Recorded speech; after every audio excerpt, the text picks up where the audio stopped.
ನಮಸ್ಕಾರ ಸ್ನೇಹಿತರೆ, ಇವತ್ತು ನಾವು ಮಾತಾಡ್ಲಿಕ್ಕೆ ಹೊರಟಿರೋದು ಈ ಎಫಿಮೆರಲ್ ಜ್ವರ ಅಥವಾ 3 ದಿನ ಇದ್ರ ಬಗ್ಗೆ ನಾವೀಗ ಕಾರಣ ಈ ಎಫಿಮೆರಲ್ ಜ್ವರ ಹೇಗೆ ಬರುತ್ತೆ ಅಂತಂದರೆ, ಇದು ಬರೋದು ಒಂದು ವೈರಾಣುವಿನ ಕಾಲದಲ್ಲಿ.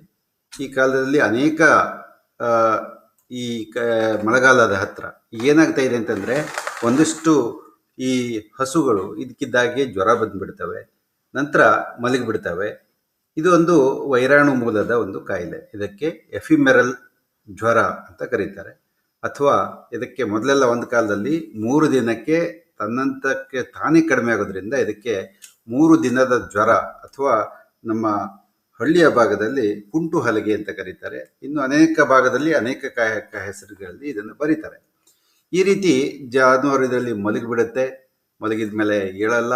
ಹಾಗೂ ಇದು ಬರುವುದು ಹೇಗೆ ಅಂತಂದರೆ, ಈ ಕಡಿಯುವ ನೊಣಗಳು ಮತ್ತು ಸೊಳ್ಳೆಗಳು ಇವುಗಳಿಂದ ಇದು ಬರುತ್ತೆ. ಈ ಚರ್ಮಗಂಟು ಕಾಯಿಲೆ ಹೇಗೆ ಕಡಿಯುವ ಸೊಳ್ಳೆ ಅಥವಾ ನೊಣದಿಂದ ಬರುತ್ತೋ, ಹಾಗೆಯೇ ಜಾನುವಾರುಗಳನ್ನು ತುಂಬ ಜಾಸ್ತಿ ಬಾಧಿಸುವ ಒಂದು ಕಾಯಿಲೆ ಇದು ಎಮ್ಮೆಗಳನ್ನು ಸಹಿತ ಬಾಧಿಸುತ್ತೆ. ಈ ಕಡಿಯುವ ಕ್ರಿಮಿಗಳಾದಂತಹ ಸೊಳ್ಳೆ ಇರ್ಬೋದು ಅಥವಾ ನೊಣ ಇರ್ಬೋದು, ಇವುಗಳಿಂದ ಒಂದು ಪ್ರಾಣಿಯಿಂದ ಮತ್ತೊಂದಕ್ಕೆ ಹರಡುತ್ತೆ. ಇದು ಬಹಳ ಆಸಕ್ತಿದಾಯಕವಾಗಿ ಅಂತಂದರೆ, ಇದು ರ್ಯಾಬ್ಡೋ ವೈರಸ್ ಅಥವಾ ರೇಬಿಸ್ ವೈರಾಣುವನ್ನು ಹೋಲುವ ಒಂದು ವೈರಸ್. ಇದು ಅದೇ ವರ್ಗಕ್ಕೆ ಅಥವಾ ಅದೇ ಕುಲಕ್ಕೆ ಸೇರಿದಂತಹ ಒಂದು ವೈರಸ್ ಅಂತಂದರೆ ತಪ್ಪಾಗಲಿಕ್ಕಿಲ್ಲ ಇದರಲ್ಲಿ. ಆದರೆ ರೇಬಿಸ್ ಅತ್ಯಂತ ಮಾರಕವಾದ ರೋಗ, ಅದೇ ವರ್ಗಕ್ಕೆ ಸೇರಿದಂತಹ ಒಂದು ವೈರಾಣು ಇದನ್ನು ಮಾಡುತ್ತೆ. ಸಾಮಾನ್ಯವಾಗಿ ಜಾನುವಾರುಗಳು ಈ ಕಾಯಿಲೆ ಬಂದಾಗ ಏನಾಗುತ್ತವೆ ಅಂತಂದರೆ, ಇವು ನೆಲಕ್ಕೆ ಮಲಗಿ ಬಿಡ್ತವೆ. ಈ ರೀತಿ ನೆಲಕ್ಕೆ ಮಲಗಿ ಬಿಡ್ತವೆ. ಮತ್ತು ಮೂಗಿನಿಂದ ಎಲ್ಲ ತುಂಬ ಸಂಬಳ ಸುರಿಸೋದಿರ್ಬೋದು ಮತ್ತು ಅತ್ಯಂತ ಡಲ್ ಆಗಿರೋದು, ಡಿಪ್ರೆಸ್ ಆಗಿರೋದು, ಇದೆಲ್ಲ ಅವು ಮಾಡ್ತವೆ. ಈ ರೀತಿ ಕಾಯಿಲೆ ಆದಾಗ ಅದು ಏನಾಗ್ಬಿಡುತ್ತೆ ಅಂತಂದರೆ, ಇದಕ್ಕಿದ್ದಾಗೆ ಹೀಗೆ ಮಲಗೋದಿರ್ಬೋದು ಅಥವಾ ನೆಲಕ್ಕೆ ಗದ್ದವನ್ನು ಹಾಕಿ ಮಲಗೋದಿರ್ಬೋದು. ಈ ಕಾಯಿಲೆಯಲ್ಲಿ ಏನಾಗುತ್ತೆ ಅಂತಂದರೆ, ಜಾನುವಾರುಗಳಿಗೆ ಅಸಾಧ್ಯವಾದ ಒಂದು ಮೈಕೈ ನೋವು ಇರುತ್ತೆ. ಮಲಗಿದರೆ ಏಳಕ್ಕೆ ಆಗಲ್ಲ ಯಾವುದೇ ಕಾರಣದಿಂದ. ಸಿಕ್ಕಾಪಟ್ಟೆ ಸುಸ್ತು ಇರುತ್ತೆ. ನಮಗೆ ವೈರಲ್ ಫೀವರ್ ಬಂದಾಗ ಹೆಂಗಾಗುತ್ತೋ ಹಾಗೆಯೇ ಪದೇ ಪದೇ ಕೆಮ್ಮು ಇರುತ್ತೆ. ಮತ್ತು ಇತರ ಅನೇಕ ರೋಗ ಲಕ್ಷಣಗಳನ್ನು ಅವು ತೋರುತ್ತವೆ. ಮೂಗಿನಿಂದ ತುಂಬ ಸಿಂಬಳ ಬರೋದಿರ್ಬೋದು, ಆವಾಗ ಸೀನೋದಿರ್ಬೋದು, ಇವುಗಳನ್ನು ಈ ರೀತಿಯ ಲಕ್ಷಣಗಳನ್ನು ಇದು ತೋರಿಸುತ್ತೆ. ಹಾಗಿದ್ದರೆ ಈ ಕಾಯಿಲೆ ಯಾವ್ಯಾವ ಪ್ರಾಣಿಗಳನ್ನು ಬಾಧಿಸುತ್ತೆ ಅಂತಂದರೆ, ಈಗಾಗಲೇ ಹೇಳಿದ ಹಾಗೆ ದನ, ಎಮ್ಮೆ ಮತ್ತು ಆಗಾಗ ಯಾಕ್ಗಳು. ನಮ್ಮ ಉತ್ತರ ಭಾರತದಲ್ಲಿ ಈ ಪ್ರಾಣಿಗಳು ಯಾಕ್ಗಳು ಇದ್ದಾವೆ, ಅವುಗಳನ್ನು ಸಹಿತ ಇದು ಬಾಧಿಸುತ್ತೆ. ಈ ಏನಿದೆ ವೈರಾಣು ಕಾಯಿಲೆ, ಎಫಿಮೆರಲ್ ಫೀವರ್ ಜ್ವರದ ಕಾಯಿಲೆ, ಅದು ಬಾಧಿಸುತ್ತೆ. ಇದನ್ನು ಹೊರತುಪಡಿಸಿ ಆಫ್ರಿಕಾದಲ್ಲಿರುವಂತಹ ಅನೇಕ ಸಲ ಇರುವಂತಹ ಈ ಕಾಡು ಕೋಣಗಳನ್ನು, ಜಿರಾಫೆ ಇರ್ಬೋದು, ಕಾಡಾನೆಗಳನ್ನು, ಮತ್ತು ಈ ರೀತಿ ಕೆಲವೊಮ್ಮೆ ಕಾಡು ಕೋಣಗಳನ್ನು ಅಪರೂಪಕ್ಕೆ ಬಾಧಿಸಿದಂತಹ ಒಮ್ಮೊಮ್ಮೆ ಇದ್ದಾವೆ. ಒಮ್ಮೊಮ್ಮೆ ಅತ್ಯಂತ ಅಪರೂಪವಾಗಿ ಕಾಡಾನೆಗೆ ಸಹಿತ ಈ ಕಾಯಿಲೆ ಬರುತ್ತೆ ಅಂತ ವರದಿ ಇದೆ. ಆದರೆ ಅಷ್ಟೊಂದು ಸಾಮಾನ್ಯವಾಗಿಲ್ಲ. ಮತ್ತೊಂದು ಅಂತಂದರೆ, ಈ ಕಚ್ಚುವ ಕೀಟಗಳಿಂದ ಬರುವ ಕಾಯಿಲೆ ಪ್ರಾಣಿಗಳಿಂದ ಮನುಷ್ಯರಿಗೆ ಅಥವಾ ಮನುಷ್ಯರಿಂದ ಪ್ರಾಣಿಗಳಿಗೆ ಹಬ್ಬಲ್ಲ. ಇದು ಅಂದರೆ ಇದು ಒಂದು ಝೂನೋಟಿಕ್ ಕಾಯಿಲೆ ಅಲ್ಲ. ಅದು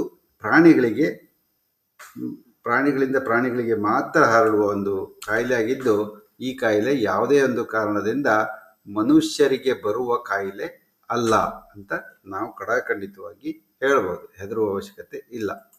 ಇದಾದ ಮೇಲೆ ಈ ಕಾಯಿಲೆಯಲ್ಲಿ ಬಹುತೇಕ 100% ದನಗಳು ಒಂದು ಕೊಟ್ಟಿಗೆಯಲ್ಲಿದ್ದರೆ ಎಲ್ಲಕ್ಕೂ ಬರುತ್ತೆ. ಈಗ ವೈರಲ್ ಫೀವರ್ ನಮಗೆ ಹೇಗೆ ಬರುತ್ತೋ ಹಾಗೆಯೇ ಸಹಿತ ಎಲ್ಲ ಜಾನುವಾರುಗಳಿಗೂ ಸಹಿತ ಬರ್ತವೆ, ಎಲ್ಲವೂ ಮಲಗ್ತವೆ.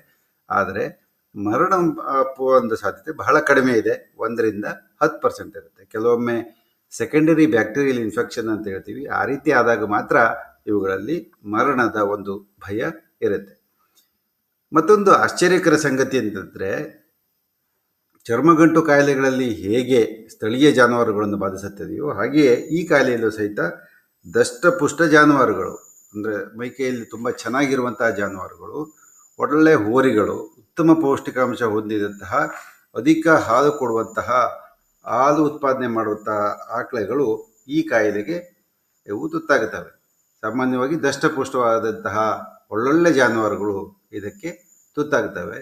ಮತ್ತು ಒಳ್ಳೆಯ ಹೋರಿಗಳು, ದಷ್ಟಪುಷ್ಟವಾದಂತಹ ಹೋರಿಗಳು ಮತ್ತು ಈ ಕಾಯಿಲೆಯಲ್ಲಿ ಕಡಿಯುವ ಜೀವಿಗಳ ಪ್ರಾಣಿಗಳ ರಕ್ತ ಸೇರಿದಂತಹ ವೈರಾಣು 2ರಿಂದ ಹಿಡಿದು 4 ದಿನಗಳಲ್ಲಿ ಕಾಯಿಲೆಯನ್ನು ಇದು ಉಂಟು ಮಾಡುತ್ತೆ. ಬಹಳ ಸಾಮಾನ್ಯವಾಗಿ ಅಂದರೆ ಇವತ್ತು ಒಂದು ನೊಣ ಅಥವಾ ಸೊಳ್ಳೆ ಕಚ್ಚಿದೆ ಅಂತಂದರೆ, ವೈರಾಣುಗಳನ್ನು ದೇಹಕ್ಕೆ ಸೇರಿಸಿದೆ ಅಂತಂದರೆ 2ರಿಂದ 4 ದಿನ ಇದಕ್ಕೆ ಬೇಕು. ಕಾರಣ ಅದಕ್ಕೆ ಇನ್ಕ್ಯುಬೇಷನ್ ಪೀರಿಯಡ್ ಅಂತ ಹೇಳ್ತೀವಿ. ಈ ಕಾಯಿಲೆಯ ಒಂದು ರೋಗದ ಲಕ್ಷಣ ಅಂತಂದರೆ ಹೆಚ್ಚಿನ ಜ್ವರ ಬರೋದು, ಅಂದರೆ 105 ಡಿಗ್ರಿ ಫ್ಯಾರನ್ಹೀಟ್, ಅಂದರೆ ಬಹಳ ಜಾಸ್ತಿ ಜ್ವರ. ಅದು ಎಷ್ಟು ಅಂತಂದರೆ 105ರಿಂದ 106 ಡಿಗ್ರಿ ಫ್ಯಾರನ್ಹೀಟ್ ಇರುತ್ತೆ. ಕಾಲು ಕುಂಟೋದು ಮೊದಲ ಲಕ್ಷಣ. ಮತ್ತು ಇದಕ್ಕಿದ್ದಾಗೆ ಹಾಲು ಕಡಿಮೆ ಆಗಿಬಿಡುತ್ತೆ. ಮತ್ತು ಮಂಕಾಗಿ ಮಲಗಿಬಿಡ್ತವೆ. ಈ ರೀತಿ ಮಲಗಿಬಿಡ್ತವೆ ಜಾನುವಾರುಗಳೆಲ್ಲ, ಮಂಕಾಗಿ ಮಲಗಿಬಿಡ್ತವೆ. ಮೂಗಿನಿಂದ ಸಿಂಬಳ ಸುರಿಯೋದಿರ್ಬೋದು, ಗೊಣ್ಣೆ ಸುರಿಯುವುದು, ಬಾಯಿಯಿಂದ ದ್ರವ ಸುರಿಯುವುದು, ಮಾಂಸಖಂಡಗಳ ಸಂಕುಚನ ವಿಕಸನ 2 ಆಗುತ್ತೆ. ಮತ್ತು ಬಹಳ ಸಾಮಾನ್ಯವಾಗಿ ಆಗೋದು ಶ್ವಾಸಕೋಶದ ತೊಂದರೆ ಮತ್ತು ನುಂಗಲು ಸಾಧ್ಯ ಇರದೇ ಇರುವುದು.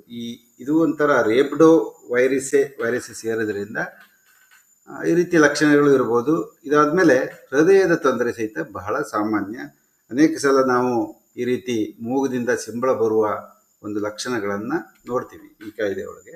ಇದು ಬಹಳ ಸಾಮಾನ್ಯವಾಗಿ ಕಂಡುಬರುವಂತಹ ಒಂದು ಲಕ್ಷಣ. ಈ ಕಾಯಿಲೆಯ ಪ್ರಾಥಮಿಕ ಲಕ್ಷಣಗಳು ದಿನಕ್ಕಿಂತ 2ನೇ ದಿನಕ್ಕೆ ಜಾಸ್ತಿ ಆಗುತ್ತೆ. ಮೊದಲನೇ ದಿವಸ ಕಡಿಮೆ ಇರುತ್ತೆ, 2ನೇ ದಿವಸಕ್ಕೆ ಜಾಸ್ತಿ ಆಗುತ್ತೆ, 3ನೇ ದಿವಸಕ್ಕೆ ತನ್ನಷ್ಟಕ್ಕೆ ತಾನೇ ಕಡಿಮೆ ಆಗೋದ್ರಿಂದ ಇದನ್ನು 3 ದಿನದ ಕಾಯಿಲೆ ಅಥವಾ ಕುಂಟು ಕಾಯಿಲೆ ಅಥವಾ ಎಫಿಮೆರಲ್ ಜ್ವರ ಎಂದು ಆಂಗ್ಲ ಭಾಷೆಯಲ್ಲಿ ಸಹಿತ ಕರೀತಾರೆ. ನೋಡಿ, 3 ದಿನದ ಕಾಯಿಲೆ, ಕುಂಟುಗಾಲು ರೋಗ, ಕುಂಟಹಲಗೆ, ಎಫಿಮೆರಲ್ ಜ್ವರ ಅಂತ ಕರೀತಾರೆ. ಮತ್ತೊಂದು ಬಹಳ ಮುಖ್ಯವಾಗಿ ಗಮನಿಸಬೇಕಾದಂಥ ಅಂಶ ಅಂತಂದರೆ, ಗರ್ಭ ಧರಿಸಿದ 4% ಜಾನುವಾರುಗಳಲ್ಲಿ ಇದು ಗರ್ಭಪಾತವನ್ನು ಉಂಟು ಮಾಡುತ್ತದೆ. ಮತ್ತೊಂದು ಸಲ ಗಮನಿಸಿ, ಗರ್ಭ ಧರಿಸಿದಂತಹ 4% ಜಾನುವಾರುಗಳಲ್ಲಿ ಅಥವಾ ಹಸುಗಳಲ್ಲಿ ಇದು ಗರ್ಭಪಾತವನ್ನು ಉಂಟು ಮಾಡುತ್ತದೆ. 100 ಹಸುಗಳಿಗೆ ಆದರೆ 4 ಹಸುಗಳು. ಒಮ್ಮೊಮ್ಮೆ ಏನಾಗುತ್ತೆ ಅಂತಂದರೆ, ಪಶುವೈದ್ಯರು ಚಿಕಿತ್ಸೆ ಮಾಡಿದ ನಂತರ ಹಸು ಅಬಾರ್ಷನ್ ಆಗುತ್ತೆ. ಆಗ ಮಾಡಿದಂತಹ ಚಿಕಿತ್ಸೆನೇ ಕಾರಣ ಅಂತ ಹೇಳುವ ಒಂದು ಸಾಧ್ಯತೆ ಇದೆ. ಕಾರಣ ಇದು ಗೋಪಾಲಕರಿಗೆ ಗೊತ್ತಿರಬೇಕಾಗತ್ತೆ. ದಯವಿಟ್ಟು ನಿಮ್ಮ ಪಶುವೈದ್ಯರನ್ನು ಈ ಕುರಿತು ಅವರ ಜೊತೆಗೆ ಜಗಳಾಡುವ ಅವಶ್ಯಕತೆ ಇಲ್ಲ. ಕೆಲವೊಮ್ಮೆ ಚರ್ಮದ ಅಡಿ ನೀರು ಸೇರಿಕೊಳ್ಳುತ್ತೆ. ಇದರಲ್ಲಿ ಚರ್ಮಗಂಟು ಕಾಯಿಲೆಯಲ್ಲಿ ಅಡಿ ಹೇಗೆ ನೀರಿರುತ್ತೋ ಹಾಗೆ ಇಲ್ಲಿ ನೀರು ಸೇರಿಕೊಳ್ಳುವ ಒಂದು ಸಾಧ್ಯತೆ ಇದೆ ಚರ್ಮದ ಅಡಿ. ಇದಾದಮೇಲೆ ಸರಿಯಾಗಿ ನಿರ್ವಹಣೆ ಮಾಡದೇ ಹೋದರೆ ಅನೇಕ ಹಸುಗಳು, ಇದು ಬಹಳ ಸಾಮಾನ್ಯವಾಗಿ ನಾವು ನೋಡ್ತಾ ಇರುವಂಥದ್ದು. ಇತ್ತೀಚೆಗೆ ಮಲೆನಾಡು ಭಾಗದಲ್ಲಿ, ಅದರಲ್ಲೂ ಸಾಗರ, ಸೊರಬ, ತೀರ್ಥಹಳ್ಳಿ ಭಾಗದಲ್ಲಿ ಜಾಸ್ತಿ ಮಳೆ ಹೊಡಿತಾ ಇದೆ. ಆ ಕಾರಣದಿಂದ ಏನಾಗುತ್ತೆ, ಜಾನುವಾರುಗಳು ನೆಲ ಹಿಡಿದ್ಬಿಡ್ತವೆ. ನೆಲ ಹಿಡಿದ ಮೇಲೆ 1 ಅಥವಾ 2 ಅಥವಾ 3 ದಿವಸಕ್ಕೆ ಮೈಯೆಲ್ಲ ಹುಣ್ಣುಗಳಾಗಿ ಬಿಟ್ಟು ವ್ರಣಗಳಾಗಿ ನಂತರ ಸಾವನ್ನಪ್ತವೆ, ನ್ಯೂಮೋನಿಯಾ ಆಗಿಬಿಟ್ಟು. ಮರಣೋತ್ತರ ಪರೀಕ್ಷೆಯಲ್ಲಿ ಹೃದಯದ ಮೇಲ್ಭಾಗದಲ್ಲಿ, ಈ ರೀತಿ ಹೃದಯದ ಮೇಲ್ಭಾಗದಲ್ಲಿ ಏನಾಗುತ್ತೆ, ಉರಿಯೂತ, ರಕ್ತಸ್ರಾವ, ದುಗ್ಧ ಗ್ರಂಥಿಗಳ ಊತ ಇತ್ಯಾದಿ ಅನೇಕ ಚಿಹ್ನೆಗಳನ್ನು ನಾವು ಕಾಣಬಹುದು. ಇದು ಸಹಿತ ಬಹಳ ಸಾಮಾನ್ಯ. ಈ ರೋಗವನ್ನು ಅನೇಕ ಸಲ ರೋಗ ಲಕ್ಷಣದ ಮೇಲೆ ಕಂಡು ಹಿಡ್ಕೊಳ್ಬೋದು. ಆದರೆ ಸಹಿತ PCR ಟೆಸ್ಟ್ಗಳಲ್ಲಿ ಸಹಿತ ನಾವು ಮಾಡ್ಬೋದು. ಮತ್ತು ಇದಕ್ಕೆ ಚಿಕಿತ್ಸೆ ಏನು ಅಂತಂದರೆ, ಪಶುವೈದ್ಯರು ಇದಕ್ಕೆ ಅವಶ್ಯಕತೆ ಇರುವಂತಹ ಮೊದಲು ನೋವು ನಿವಾರಕಗಳನ್ನು ಕೊಡ್ತಾರೆ. ನಿರಂತರವಾಗಿ ನೋವು ನಿವಾರಕಗಳನ್ನು ಕೊಡುವುದು ಸಹಿತ ಅಪಾಯಕಾರಿನೇ. ಆದರೆ ಅವಶ್ಯಕತೆಗೆ ತಕ್ಕ ಹಾಗೆ ನೋವು ನಿವಾರಕಗಳನ್ನು ನಿಮ್ಮ ತಜ್ಞ ಪಶುವೈದ್ಯರು ಅದನ್ನು ಕೊಡ್ತಾರೆ. ಅವರು ಬಂದು ಜ್ವರವನ್ನು ತಪಾಸಣೆ ಮಾಡ್ತಾರೆ. ಅವಶ್ಯಕತೆ ಇದ್ದರೆ ಕ್ಯಾಲ್ಸಿಯಂ ಅಂಶಗಳ ಚುಚ್ಚುಮದ್ದನ್ನು ಕೊಡ್ಬೋದು, ನಂಜು ನಿವಾರಕಗಳನ್ನು ಕೊಡ್ಬೋದು, ಜೀವ ನಿರೋಧಕಗಳನ್ನು ಅವಶ್ಯಕತೆಗೆ ತಕ್ಕ ಹಾಗೆ ಅವರು ಬಳಸ್ತಾರೆ. ಗೊತ್ತಿರುತ್ತೆ, ಸಾಮಾನ್ಯವಾಗಿ ಇದು ಬಹಳ ಸಾಮಾನ್ಯವಾದೊಂದು ಕಾಯಿಲೆ. ಕಾರಣದಿಂದ ಇದು ರೈತರು ವಹಿಸಬೇಕಾದ ಎಚ್ಚರ. ಇಲ್ಲಿ ಬಹಳ ಮುಖ್ಯವಾಗಿ ಯಾವುದೇ ಕಾರಣಕ್ಕೂ ಸಹಿತ ಈ ಕಾಯಿಲೆ ಇದ್ದಾಗ ಜಾನುವಾರನ್ನ ಬೆಚ್ಚನೆ ಗಾಳಿ, ತಣ್ಣನೆ ಗಾಳಿ ಇರಬಾರ್ದು. ಬೆಳಕು, ಬೆಚ್ಚನೆಯ ತಾಪಮಾನ ಇರುವ ಸ್ಥಳಕ್ಕೆ ಕೂಡಲೇ ಸ್ಥಳಾಂತರಿಸಬೇಕು. ಅದರಲ್ಲೂ ಈ ಒಂಗೋಲು, ಒಳ್ಳೊಳ್ಳೆ ಜರ್ಸಿ ಮತ್ತು HF ದನಗಳು, ಇವುಗಳಿಗೆ ಬಹಳ ಬೇಗ ಈ ಕಾಯಿಲೆ ತೊಂದರೆ ಕೊಡುತ್ತೆ. ಈ ಕಾಯಿಲೆಗೆ ಮೊದಲು 3 ದಿನದ ಜ್ವರ ಅಂತ ಹೇಳ್ತಾ ಇದ್ರು, ಆದರೆ ಈಗ ಹೋಗಲ್ಲ. ಜ್ವರ ಬಂದ ನಂತರ ಅದರ ಪರಿಣಾಮ ತುಂಬ ಜಾಸ್ತಿ ಇರುತ್ತೆ. ಕಾರಣ ಇದನ್ನು ಅಲಕ್ಷ್ಯ ಮಾಡಬಾರ್ದು. ರಬ್ಬರ್ ಕಾಲು ಬುಡಕ್ಕೆ ರಬ್ಬರ್ ಮ್ಯಾಟ್ ಇದ್ದರೆ ಬಹಳ ಒಳ್ಳೆಯದು. ರಬ್ಬರ್ ಮ್ಯಾಟ್ ಕಾಲು ಬುಡಕ್ಕೆ ಇದ್ಬಿಟ್ರೆ, ಇಲ್ಲಿ ನೋಡಿ ರಬ್ಬರ್ ಮ್ಯಾಟನ್ನು ಹಾಕಿದ್ದಾರೆ. ಈ ರೀತಿ ರಬ್ಬರ್ ಮ್ಯಾಟ್ ಇದ್ಬಿಟ್ರೆ ಏನಾಗುತ್ತೆ, ಎಫಿಮೆರಲ್ ಜ್ವರ ಇದ್ದಾಗ ಸಹಿತ ಕಾಲಿಗೆ ಯಾವುದೇ ಗಾಯ ಆಗಲ್ಲ. ಇನ್ನು ಮತ್ತೊಂದು ಬಹಳ ಮುಖ್ಯವಾದ ಅಂಶ, ಯಾವುದೇ ಕಾರಣಕ್ಕೆ ಔಷಧಗಳನ್ನು ಗೊಟ್ಟದ ಮೂಲಕ ಎತ್ತಲೇಬಾರದು. ಇದನ್ನು ಎರಡೆರಡು ಸಲ ಹೇಳ್ತೀವಿ. ಯಾವುದೇ ಕಾರಣಕ್ಕೂ ಸಹ ಔಷಧಿಗಳನ್ನು ಗೊಟ್ಟದ ಮೂಲಕ ಎತ್ತಲೇಬಾರದು. ಯಾವುದೇ ಕಾರಣಕ್ಕೂ ಸಹಿತ ಔಷಧಿಗಳನ್ನು ಗೊಟ್ಟದ ಮೂಲಕ ಎತ್ತಲೇಬಾರದು. ಇದು ಬಹಳ ಡೇಂಜರ್ ಈ ಕಾಯಿಲೆಗಳಲ್ಲಿ. ಯಾಕೆ ಅಂತಂದರೆ, ಅನ್ನನಾಳದ ಪಾರ್ಶ್ವವಾಯುವಿನಿಂದ ಏನಾಗುತ್ತೆ, ನುಂಗಲು ಅಸಾಧ್ಯವಾಗಿ ಕೆಲವರೆಲ್ಲ ಏನು ಮಾಡ್ತಾರೆ, ಔಷಧಿಗಳನ್ನು ಕೊಡ್ತಾರೆ. ಅದು ನೇರವಾಗಿ ಶ್ವಾಸಕೋಶಕ್ಕೆ ಹೋಗಿ ಅಸ್ಪಿರೇಟರಿ ನ್ಯೂಮೋನಿಯಾ ಆಗಿ ಸಾಯುವ ಒಂದು ಪರಿಸ್ಥಿತಿ ಇದೆ. ಕಾರಣ ಈ ರೀತಿಯ ಒಳ್ಳೆಯ ಜಾನುವಾರುಗಳನ್ನಿದ್ದಾಗ ಅದಕ್ಕೆ ಏನು ಮಾಡಬೇಕು, ಸೊಳ್ಳೆ ಪರದೆಯನ್ನು ಹಾಕಬೇಕು. ಅಂಥದ್ದ ಏನು ತಪ್ಪೇನೂ ಇಲ್ಲ. ಬೆಲೆ ಬಾಳುವ ಜಾನುವಾರುಗಳಿಗೆ ಒಳ್ಳೊಳ್ಳೆ ಎತ್ತುಗಳಿರ್ತವೆ, ಅವುಗಳನ್ನು ಸೊಳ್ಳೆ ಪರದೆಗಳನ್ನು ಹಾಕಿದರೆ ನೊಣ ಮತ್ತು ಸೊಳ್ಳೆಗಳ ಕಡಿತ ಕಡಿಮೆಯಾಗಿ ಹಾಲಿನ ಉತ್ಪಾದನೆ ಸಹಿತ ಜಾಸ್ತಿ ಆಗತ್ತೆ. ಕಾರಣ ಇದನ್ನು ಬಹಳ ಜತನದಿಂದ ಈ ರೀತಿ ಕಾದುಕೊಳ್ಬೇಕು. ಯಾವುದೇ ಹೆದರುವ ಅವಶ್ಯಕತೆ ಇಲ್ಲವೇ ಇಲ್ಲ. ಆದರೆ ಎಚ್ಚರಿಕೆ ಇರಲಿ. ನಿಮ್ಮ ಪಶುವೈದ್ಯರನ್ನು ಸದಾ ಸಂಪರ್ಕದಲ್ಲೇ ಇಟ್ಟುಕೊಳ್ಳಿ. ಅವರು ನಿಮ್ಮ ಜಾನುವಾರುಗಳಿಗೆ ಬರುವಂತಹ ಕಾಯಿಲೆಯನ್ನು ತೆಗೆದುಕೊಂಡು ಬಿಟ್ಟು ತಜ್ಞ ಪಶುವೈದ್ಯರು ಅದಕ್ಕೆ ಸೂಕ್ತವಾದ ಒಂದು ಚಿಕಿತ್ಸೆಯನ್ನು ಅವರು ಕೊಟ್ಟೇ ಕೊಡ್ತಾರೆ. ಮತ್ತು ಈ ಕಾಯಿಲೆ ಬಂದಾಗ ಯಾವುದೇ ಒಂದು ನಾಟಿ ಔಷಧಿ ಮಾಡೋ ಅವಶ್ಯಕತೆ ಇಲ್ಲ. ಕುಂಟು ಹಲಗೆ ಅಂತಂದರೆ ಅನೇಕ ಜನ ನಾವು ಔಷಧಿ ಕೊಡ್ತೀವಿ ಅಂತ ಬರ್ತಾರೆ. ಯಾವುದೇ ಕಾರಣಕ್ಕೂ ಸಹಿತ ಆ ರೀತಿಯ ಹಳ್ಳಿ ಔಷಧಿ ಮಾಡೋ ಅವಶ್ಯಕತೆ ಇಲ್ಲ. ಇದಕ್ಕೆ ಉತ್ತಮವಾದಂತಹ ಆಧುನಿಕ ಔಷಧಿ ಇದ್ದೇ ಲಭ್ಯವೇ ಇದೆ.